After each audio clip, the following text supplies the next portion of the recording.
Hello everyone, this side Talat, and in this video today we will cover some more topics from chapter Town, Traders and Craftsmen. So let's start the chapter.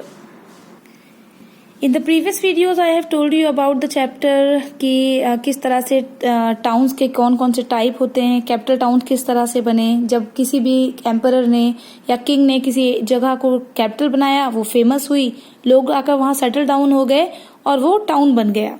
Next is temple town. अगर किसी जगह पर बहुत सारे जहाँ पर temples थे और वो टेम्पल्स जो थे सिर्फ रिलीजियस सेंटर नहीं थे बल्कि कल्चरल सेंटर भी हुआ करते थे और वहाँ पर बहुत सारे लोग जो काम करने वाले थे वो सेटल डाउन हो गए टेम्पल्स के आसपास और इस तरह से टेम्पल टाउन्स टेम्पल्स की वजह से बन गए.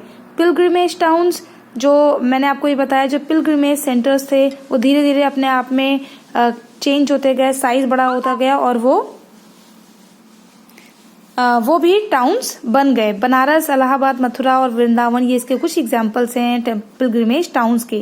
क्राफ्ट टाउन में मैंने आपको बताया जहाँ कुछ खास स्पेशल काम करने वाले जो लोग थे, हाथ का काम करने वाले लोग, वो किसी जगह ग्रुप बनाकर रहने लगे और फिर धीरे धीरे वही एरियाज बड़े बड़े टाउन्स बन गए, क्राफ्ट टाउन्स बन गए. Now next is in this video we have to start from commercial and trading towns. तो कमर्शियल और ट्रेडिंग टाउन्स कैसे बने?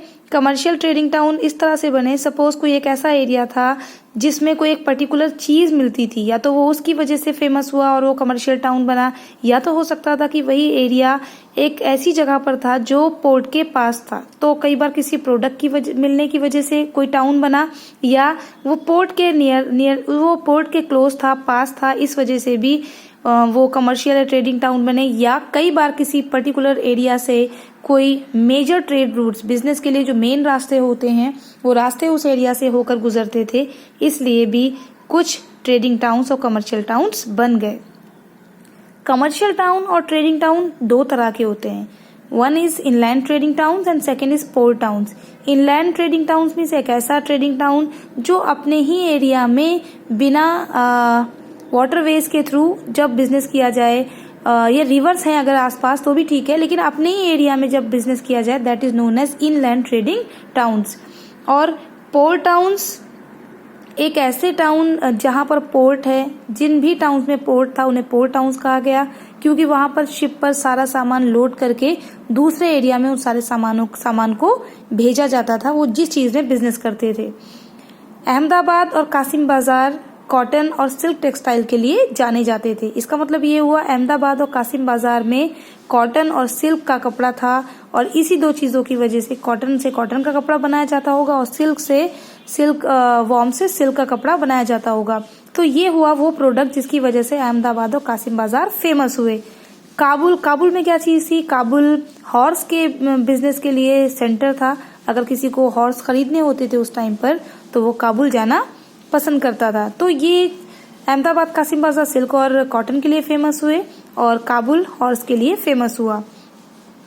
हम्पी, मसूलीपट्टनम और सूरत ये कुछ और टाउन्स थे जो कमर्शियल एक्टिविटीज में इन्वॉल्व थे. मीन्स अहमदाबाद, कासिम बाजार और काबुल के अलावा हम्पी, मसूलीपट्टनम और सूरत भी एक ऐसे एरियाज थे, ऐसे टाउन थे जहां पर कुछ बिजनेस किए जाते थे. So under this we would read about Hampi को हम सबसे पहले पढ़ेंगे.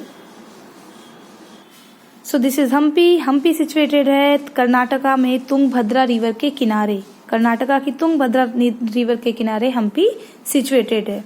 And it was the capital of the mighty Vijayanagara empire. जो शक्तिशाली विजयनगर एम्पायर था, हम्पी उसकी कैपिटल हुआ करती थी. इसे वहां के राजाओं ने इसे कैपिटल बनाने के लिए इसलिए चूज किया क्योंकि इसकी जो स्ट्रेटेजिक लोकेशन थी वो अपने आप में बहुत इम्पोर्टेंट थी. इसकी लोकेशन की वजह से इसे कैपिटल बनाना डिसाइड किया गया.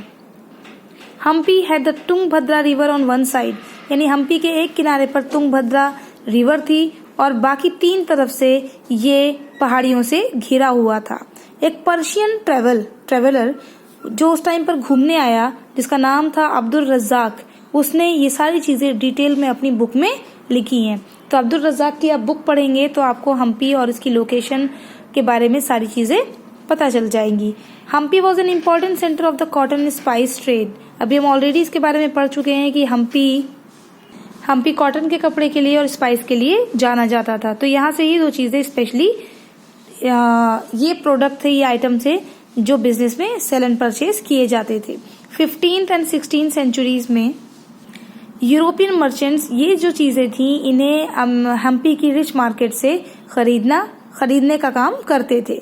हम्पी ने यूरोपियंस के अलावा अपना business Persia, Arabia, Burma, now it is called as Myanmar, China और इंडियन ओशन के जो बहुत सारे आइलैंड के जो ग्रुप हैं उनके साथ हम्पी का बिजनेस किया जाता था। Traders from far away lands, बहुत दूर दूर से जो ट्रेडर्स थे वो हम्पी आते थे from time to buy and sell goods, यानी टाइम पर अपना सामान खरीदने और कुछ सामान वहां से अपना सामान बेचने और वहां से कुछ सामान खरीदने के लिए दूर दूर से जो ट्रेडर्स थे वो हम्पी आते थे। Hampi was a well fortified city, Hampi एक वेल फोर्टिफाइड सिटी था, अच्छे से उसे किलेबंद किया गया था, मजबूत बनाया गया था ताकि उसे कोई आसपास से अटैक ना कर सके। हम्पी बिजनेस के अलावा हम्पी में बहुत सारे, यानी हम्पी बिजनेस के लिए नहीं जाना जाता था बल्कि हम्पी में बहुत सारे ब्यूटीफुल टेम्पल्स भी थे, बहुत सुंदर सुंदर टेम्पल्स थे। यहाँ के जितने भी राजा हुए, हम्पी के जितने भी राजा हुए, इन्हें जितना भी फायदा, जितना भी बेनिफिट प्रॉफिट बिजनेस से होता था वो सारा प्रॉफिट, सारा पैसा वो मंदिरों को बनवाने के लिए खर्च करते थे। आर्कियोलॉजिस्ट ने हम्पी को जब ढूंढा तो ढूंढने पर वहां पर उन्हें एक ऊंचा सा एक प्लेटफॉर्म मिला जिसे popularly that was called the Mahanavami डिब्बा। इस प्लेटफॉर्म को महानवमी डिब्बा के नाम से जाना जाता था। शायद ऐसा माना जाता है कि राजा और उसकी family, king and his family, राजा और उसकी फैमिली यहाँ पर बैठकर डांस और म्यूजिकल परफॉर्मेंस देखते होंगे। राजा और उसकी फैमिली महानवमी फेस्टिवल में यहाँ पर बैठकर म्यूजिकल एंड डांस परफॉर्मेंस देखते होंगे। So here you can see the picture of Mahanavami डिब्बा। आपको देखिए ये बाकी एरिया से काफी ऊंचा आपको प्लेटफॉर्म नजर आएगा और ये रहे स्टेयर्स यहाँ तक पहुंचने के लिए। तो यहाँ बैठकर राजा बाकी परफॉर्मेंस देखते होंगे।